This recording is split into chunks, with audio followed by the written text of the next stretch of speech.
Sensorial FM. Primeiro lugar em audiência.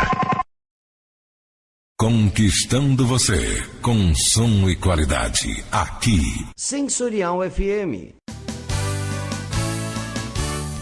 Fique ligado, vem aí a próxima atração.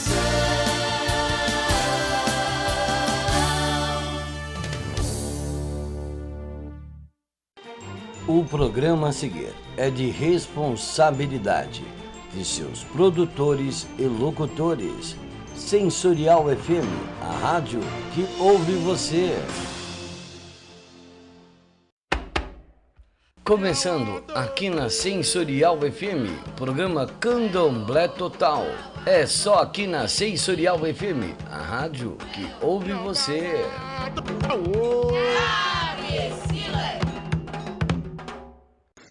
Muito boa tarde, meus amigos da Sensorial FM. Aqui Gislaine Vicente com vocês em mais um Candomblé Total, todas as quartas-feiras a partir da 1h. E quero já deixar de antemão para vocês os meus contatos. WhatsApp 11 97754 7604, e-mail gislainevicente07@gmail.com. Tem também as redes sociais, gislaine.vicente9, gislar96, excesso só de alegria, by Giza. E temos também o Messenger, através do nosso Facebook, que aparece lá Gislaine Araújo, na mesma página tem Gislaine Vicente, entre parênteses. E nos acompanhe. E olha só, e aqui também, na página da Sensorial FM, pode deixar lá a sua dúvida, sugestão, crítica construtiva e tudo mais que você queira conversar com a gente. E eu agradeço já de antemão todo esse carinho que vocês têm destinado aí ao programa Candomblé Total já desde 2017 com vocês aqui na Sensorial FM. E claro, ao meu amigo babá Ronald Ed, que ganhou um prêmio de melhor web rádio. Não falei que era a melhor web rádio do mundo? Web rádio TV, né, também. Muito merecido.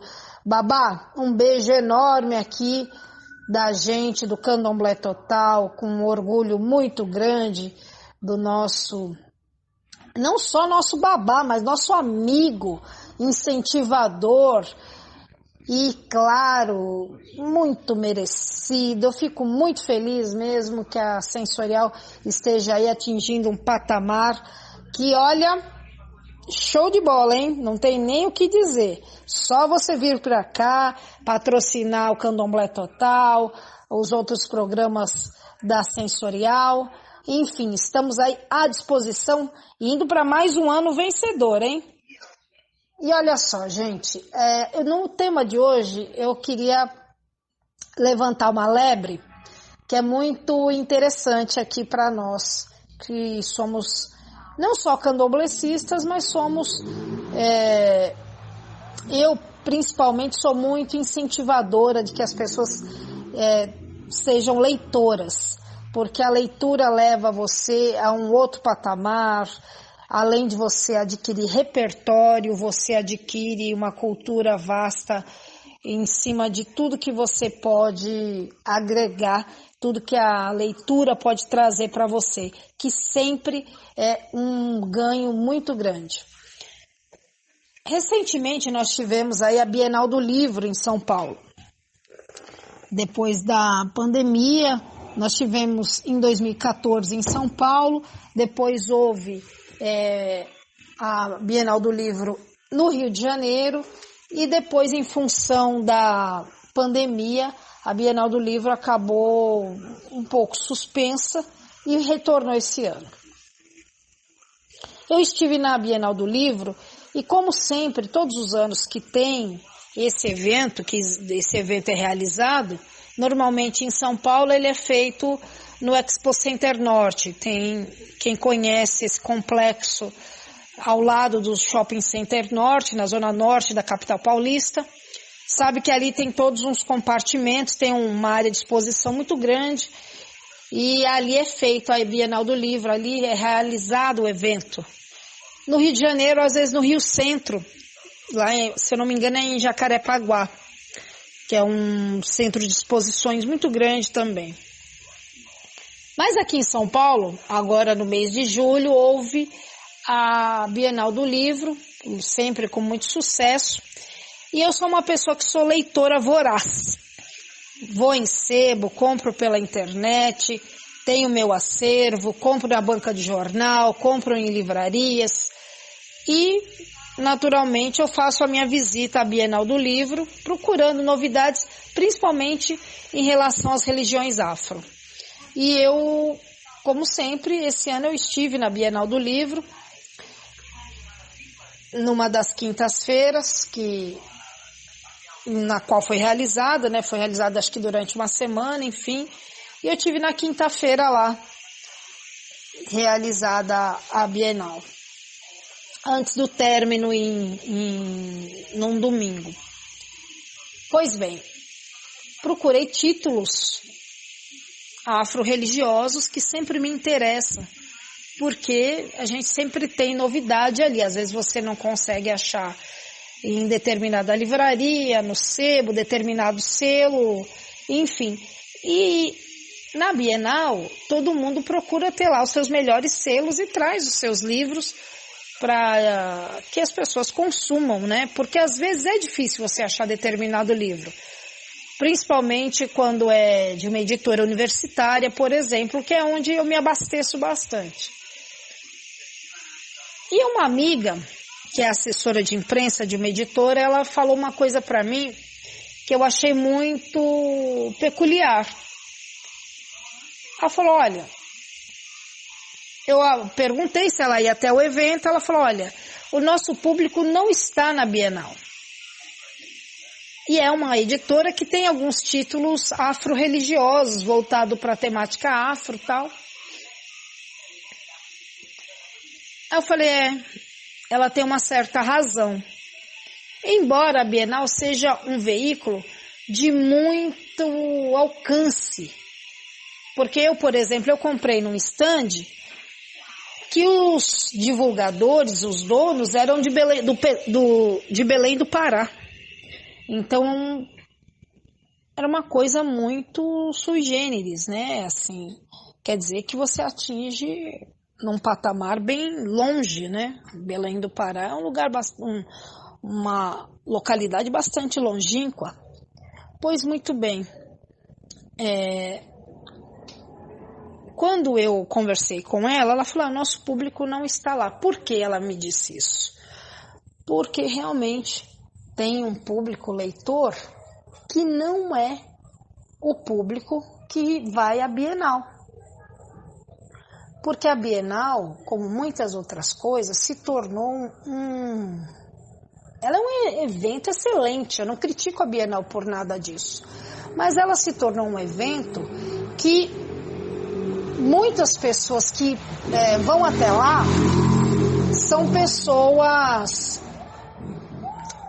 de uma faixa etária que não chega, talvez, aos 30 anos. Isso é uma situação que a gente deve parar para pensar, porque, às vezes, o público maduro é um pouco mais difícil da gente contentar, porque são pessoas que gostam de uma qualidade diferenciada. Não que o público mais jovem não tenha esse mesmo apuro, mas o público mais velho, ele tem uma vivência. Por ele, justamente ele ter essa vivência, ele tem uma qualidade no gosto dele, ou dela, enfim, desse público que tem mais de 30 anos, que é muito apurada. E isso me fez pensar. Mas já já eu volto com mais sobre esse assunto aqui no Candomblé Total.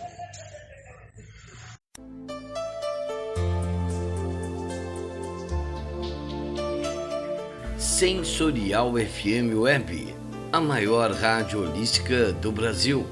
Levamos aos ouvintes uma programação para esclarecimento interreligioso, unindo a espiritualidade ao bem-estar, qualidade de vida e conscientização da preservação ao meio ambiente.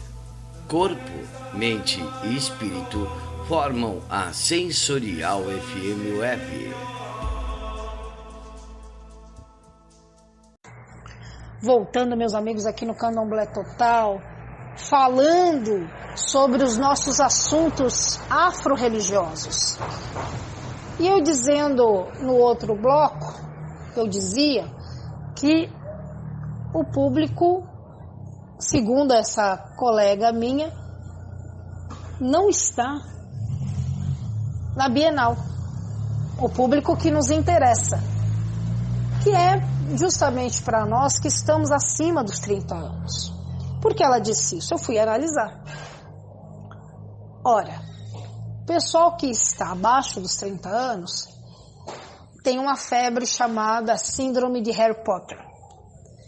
Então, existem volumes e sagas desse personagem, né, dessa trupe, vamos dizer, do Harry Potter, já há algum tempo, que eles têm ocupado a preferência dos grandes, ou pelo menos dos públicos que vão até os 30 anos. Lógico que nada é muito ao céu, nem tanto o céu, nem tanto a terra. É verdade que tem gente, por exemplo, com 60 anos que gosta de Harry Potter. O público, a gente faz uma estimativa, se faz uma análise, mas nada é dentro de uma coisa que você não possa fazer nada diferenciado, ou que não possa estar nessa faixa etária, ou que não esteja abaixo ou acima disso. É que se faz um planejamento, alguma coisa do gênero, que se aproxime da faixa etária, que se aproxime do gosto preferencial das pessoas. Isso tudo é quantificado, muitas vezes, por pesquisas, por coisas do gênero. E aí eu parei para pensar, porque essa amiga, ela é uma divulgadora da cultura afro, dos livros que trazem personagens do candomblé, ensaios. Ela também é divulgadora dessa cultura, nossa afro de todo dia, que permeia o candomblé, a umbanda, a mesa branca, candomblé de caboclo, enfim, todo mundo que entra na cultura afro-brasileira. Ela falou, nosso público não está lá. E eu senti falta de algumas editoras que trabalham nisso. Eu senti falta de algumas editoras que são muito importantes dentro desse universo afro-brasileiro, que traz no signo o candomblecista, que traz o umbandista, que traz a pessoa da mesa branca, enfim, do Kardec, né, os kardecistas. Mas não, eu nunca tinha colocado dentro de um patamar tão ruim como me pareceu. Ela falou, não, o nosso público, ele consome, mas ele não consome a partir da Bienal. E eu fiquei me perguntando, e eu fui à Bienal, eu falei, tá bom, você não, né, convidei essa amiga pra gente ir junto, para trocarmos ideias. E aí eu fui observar. Quando eu entrei na Bienal, no pavilhão, pouco assim, da onde eu estava da entrada, eu já vi o estande das editoras universitárias. Então tinha a Universidade Federal da Bahia, que é normalmente uma publicadora de assuntos afro-brasileiros, que nos interessa bastante. Então, né, a Universidade Federal da Bahia, a Universidade de Santa Catarina, federal também, ou estadual, enfim, alguma da USP, a Universidade Estadual do Rio de Janeiro. Então tiveram várias situações. E, para minha surpresa, eu achei alguns títulos, não muitos, mas a preços bem altos. A gente vive um momento de alta em tudo que você vai comprar, né? Desde o do mais básico ao mais supérfluo. O supérfluo, lógico, você vai deixar de lado. E o básico você precisa se apertar de alguma maneira para tê-lo na sua mesa. Que eu digo isso em relação aos alimentos, a alimentação. Mas a educação é muito forte, é primordial também. Mas é lógico, se você não puder comprar um livro, você vai deixar ele para um segundo plano, mas lógico, quando você vai a um evento desse nível, desse porte, você vai buscando novidades. Eu senti falta de algumas editoras importantes, que têm sustentação nesse nosso universo do candomblessista, do umbandista, do mesa branca, do candomblé de caboclo, do kardecista. Eu senti falta. Algumas editoras importantes, porque em detrimento disso apareceram muitas em torno de Harry Potter, de outras literaturas infanto-juvenis, ou essas mais jovens, em detrimento de uma cultura mais aprofundada, de ensaios, de coisas e de coisas mais acadêmicas, que é o que no fim vai nos trazer um certo suporte. Por que eu digo isso? Porque muito do que a gente fala, principalmente aqui no nosso programa, ou em outros programas, ou outros historiadores que têm ligação com o universo do candomblé, se utilizam desses materiais. Então a gente sente falta. Quando nós vamos a uma roda de conversa numa universidade, numa escola de segundo grau, ou EJA, que é de jovens e adultos, ou num curso de extensão cultural, você se baseia, e o livro ainda é a maior fonte de cultura que a gente tem. Porque nem sempre as pessoas conseguem fazer um curso universitário, nem sempre as pessoas conseguem fazer um curso extracurricular, fazer um intercâmbio, fazer uma viagem e conhecer em loco a situação que se apresenta, por exemplo, na África. Nem todo mundo tem dinheiro para ir até o Benin, até a Nigéria, conhecer parte do que é da nossa ancestralidade, dos nossos ancestrais. Porque essas localidades e esse tipo de viagem, ela se torna cara. É uma coisa que às vezes não há nem como mensurar isso. Mas já eu volto mais sobre esse assunto aqui. Candomblé Total, todas as quartas-feiras, à 13h.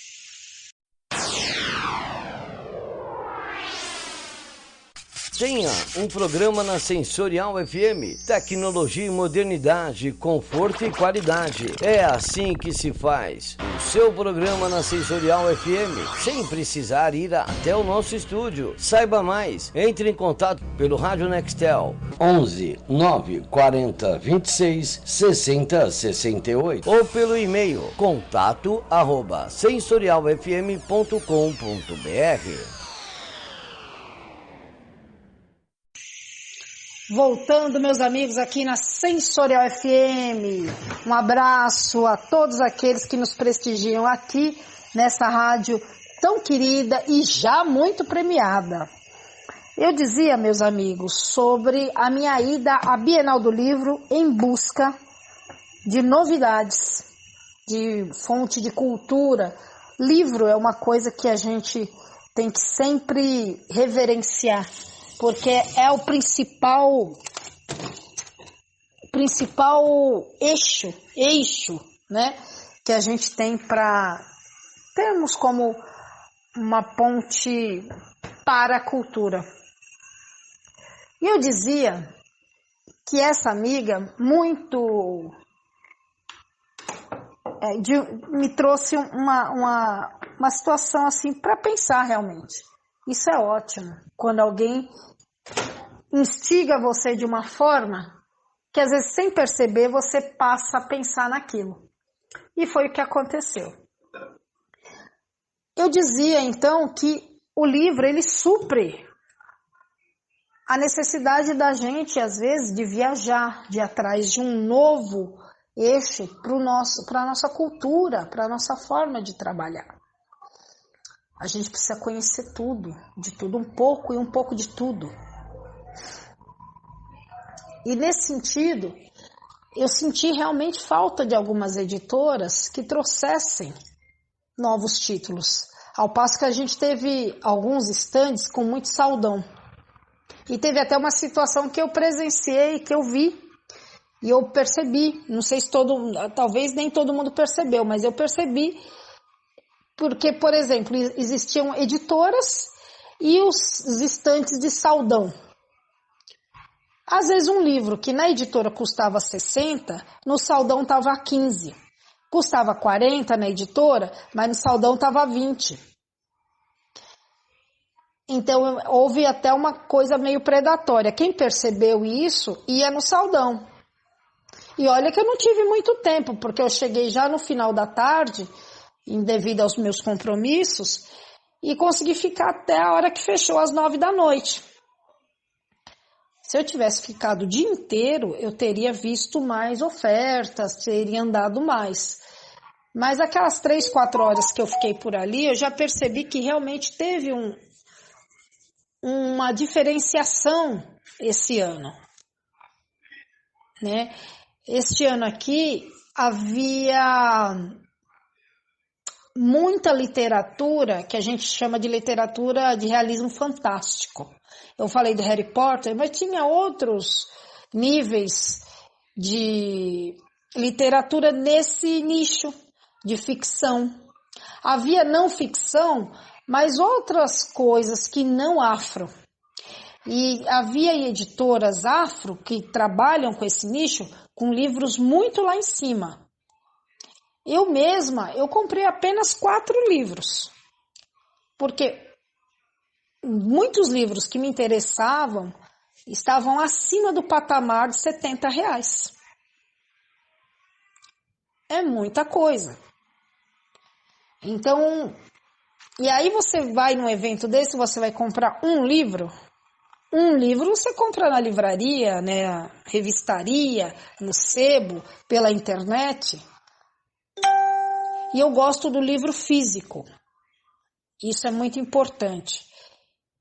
Isso é salutar, isso é saudável, sinestésico. Você pegar o livro, você observar aquele papel que é novo.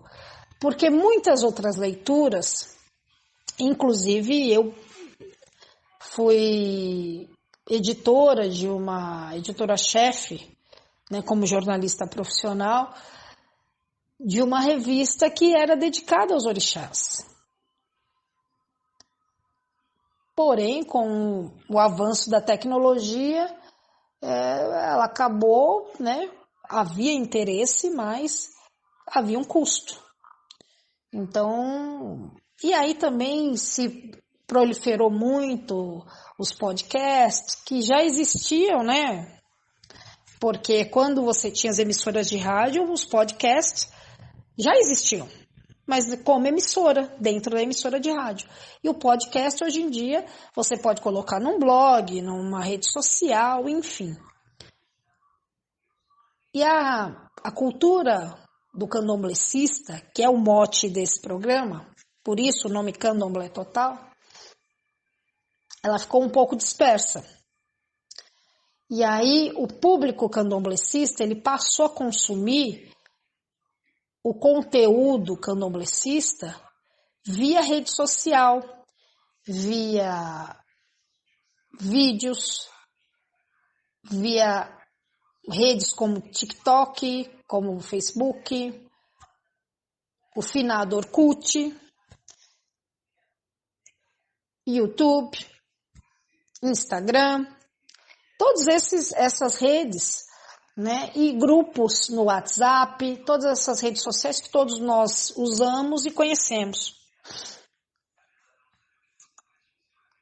Mas para você ter o conteúdo, você precisa ter gente de conteúdo, gente que tenha história para te contar, gente que sabe mensurar algumas coisas. E às vezes isso vem em nível, ou vem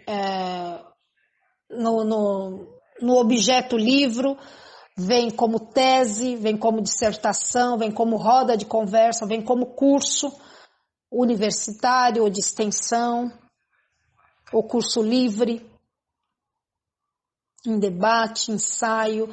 Então você precisa da palavra como fonte de cultura para que você saiba do candomblé. O candomblé é uma religião oral, mas a princípio, mas ele já adquiriu um patamar de que ele é estudado desde Pierre Verger e antes dos anos 60, no início do século, com Nina Rodrigues, com Manuel Guerino, com outros intelectuais. Evidente que, né, Roger Bastide, evidente que isso vai aumentando ao longo do tempo. Evidente que isso vai se aprimorando ao longo do tempo, porque algumas teses vão caindo por terra e outras vão aparecendo. Já nós voltamos. Já nós voltamos. Bom dia para você que é de bom dia, boa tarde para você que é de boa tarde e boa noite para você que é de boa noite. Aqui é o Pai Ronald de Xangô. Se você precisa de proteção, abertura de caminhos, limpeza espiritual, saúde e tudo que o Exu pode te proporcionar, essa dica é para você. Já está disponível o curso Exu Desvendando Mistérios em EAD para qualquer lugar do mundo. Agora, com o auxílio de Exu, você pode desmanchar a amarração amorosa, destrancar caminhos fechados, desfazer qualquer trabalho que esteja prejudicando a sua vida e das pessoas ao seu redor. Com 29 videoaulas, o curso Exu Desvendando Mistérios ensina a manipular os mistérios de Exu com responsabilidade e segurança. Nada de curso chato aqui não! O curso Exu Desvendando Mistérios é um bate-papo comigo e o amigo e irmão Pai Vladimir de Oxóssi. E claro, com você! Inscreva-se já! Tenha acesso ao conteúdo completo do curso. Receba o link e informações em facebook.com/Exu Desvendando Mistérios. Laroie! Laroie, Exu! Salve seu capa preta, salve sua força, salve sua banda e sua proteção. Voltando, meus amigos, com esse último bloco aqui do Candomblé Total. E o que eu dizia sobre beber da fonte desses livros, dessas mídias todas que a gente tem disponível, ou disponíveis, para a gente poder adquirir mais conhecimento. Nunca é demais. O que eu posso dizer para vocês, nunca é demais conhecimento. Nunca é demais a gente adquirir um livro, assistir uma peça de teatro, ter uma situação que a gente possa dizer, olha, eu estou aprendendo com isso daqui, eu estou, tendo uma nova visão. Sempre vai fazer você refletir, você pensar um pouco mais, você ter uma outra dimensão do que é a religião, o que é o candomblé. O candomblé, que é mote desse programa, que é a razão dele existir, precisa de pensadores como nós, precisa de pessoas que vêm da academia, precisa de pessoas que são estudiosas ou que não sejam da academia, mas que tenham essa vontade de saber o que ocorre de novidade, o que a gente tem de coisas que possam agregar, coisas que a gente possa ter à disposição, a gente precisa. A gente precisa porque candomblé não se faz sozinho, é uma religião que além de iniciática, ela é colaborativa. Então, por mais que você tenha talvez alguma diferença dentro do terreiro ou dentro da sua linha de pensamento ou da sua nação, é importante que você tenha uma outra dimensão, que você tenha pensamentos que te levem a pensar construtivamente nessa linha, né? Que você tenha conceitos a aprender nessa linha. Há muita controvérsia? Há muita controvérsia. Por quê? Porque, como eu disse, sendo uma religião oral, ela tem muita divergência, porque ao território brasileiro tudo foi chegando de um viés do escravagista. A gente tem um viés de escravos. Não tem isso. A escravidão é uma linha cultural, inclusive. Por mais que a gente tente tirar isso da nossa mente, por mais que a gente tente tirar isso de tudo que a gente já viveu, é uma coisa que está no inconsciente coletivo. Essa e outras situações que envolvem o negro, que envolvem o africano, que envolve a cultura escravagista. A gente tenta sempre sair desse viés, sair dessa cultura, sair desse legado.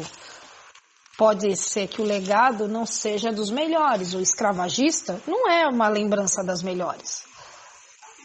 Mas o nosso povo, principalmente o negro, ou principalmente as pessoas que são candomblecistas ou umbandistas, pessoas que se direcionaram para as religiões de matriz africana,